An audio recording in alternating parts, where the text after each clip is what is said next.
की संभावित तीसरी लहर को देखते हुए राज्य सरकार ने नियम फिर से कठोर कर दिए हैं, जिसके तहत जिलाधिकारी ने भी नागपुर जिले की समय सीमा तय की है। सोमवार 28 जून से आवश्यक और अनावश्यक वस्तु की दुकानें 4 बजे तक शुरू रहेगी। इस विषय पर अधिक जानकारी के लिए हमारे साथ जुड़े हैं अमित, क्या बताएंगे, किस तरह की घोषणा है, सरकार ने किस तरह के जो है नियम कठोर किए हैं, क्या बताएंगे?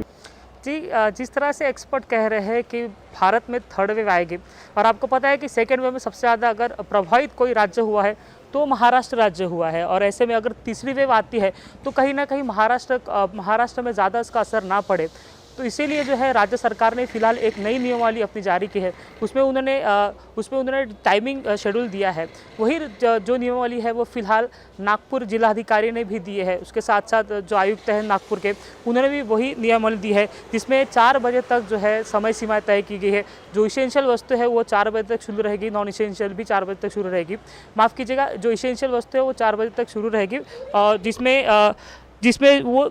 जिसमें वीकडेज में इनकी जो है वो रहेगा। उसके साथ साथ ही जो वीकेंड में भी इसेंशियल वस्तु की दुकानें शुरू रहेगी, लेकिन जो नॉन इसेंशियल वस्तु है वो वीकेंड में नहीं शुरू रहेगी। मतलब शनिवार इतवार को जो नॉन इसेंशियल वस्तु है उसे पूरी तरह से बंदी किया गया है। रेस्टोरेंट में भी इस बारे में बताया गया है कि रेस्टोरेंट में 50% के क्षमता के साथ आप 4 बजे तक अपनी दुकानें शुरू रख सकते हैं, लेकिन वीकडेज के लिए बात की जा रही है। वीकेंड्स में आपको सिर्फ पार्सल सुविधा ही आप दे सकते हैं, ये रिस्ट्रिक्शन है। उसके साथ साथ बड़ी खबर यह है कि मॉल्स फिर से एक बार बंद हो गए हैं।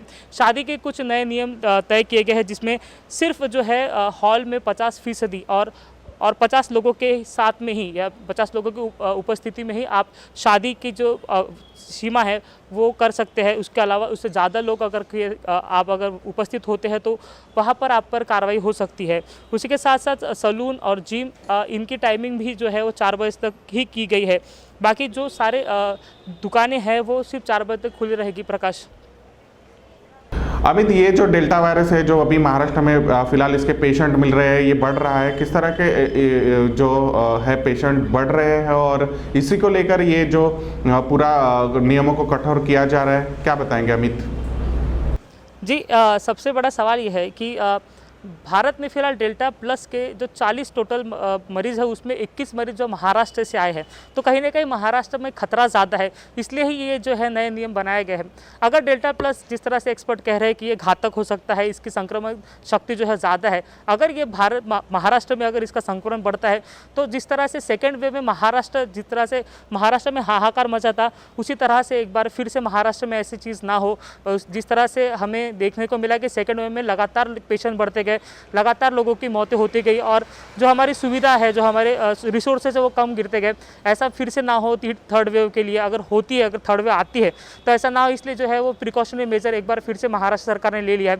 और तमाम जिलाधिकारियों को ये निर्देश दिए गए हैं कि आप अपने स्तर पर अपने हिसाब से अपने नियमावली बनाइए। हालांकि महाराष्ट्र सरकार ने एक नियमावली जारी की थी, आपने 3 बार देखा होगा, जब से महाराष्ट्र सरकार ने अपने हाथ में पूरा चीज़ लिया है तो जिलाधिकारी उनके नियमावली से बाहर जाकर किसी भी तरह से अपनी नियमावली जारी नहीं करती है।